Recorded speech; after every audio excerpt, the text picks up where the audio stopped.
চট্টগ্রামের kidney foundation হাসপাতালে প্রথমবারের মতো স্থাপন করা হয়েছে অপারেশন থিয়েটার। এছাড়াও উদ্বোধন করা হয়েছে 25 শয্যার ডায়ালাইসিস ফ্লোর।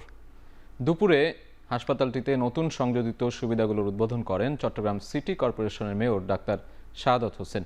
এ সময় হাসপাতাল কর্তৃপক্ষ জানান, সারা দেশের মতো চট্টগ্রামেও কিডনি রোগী বাড়ছে। ব্যয়বহুল এ রোগের চিকিৎসায় হিমশিম খাচ্ছেন গরিব ও অসহায় রোগীরা। নতুন যন্ত্রপাতি সংযোজনের ফলে কিডনি প্রতিস্থাপনে চট্টগ্রামের বাইরে যাওয়ার প্রয়োজন হবে না। এছাড়াও হাসপাতালটিতে ডায়ালাইসিস শয্যা বাড়ায় প্রতিদিন 3 শিফটে 150 জন রোগী নামমাত্র মূল্যে ডায়ালাইসিস সেবা নিতে পারবেন।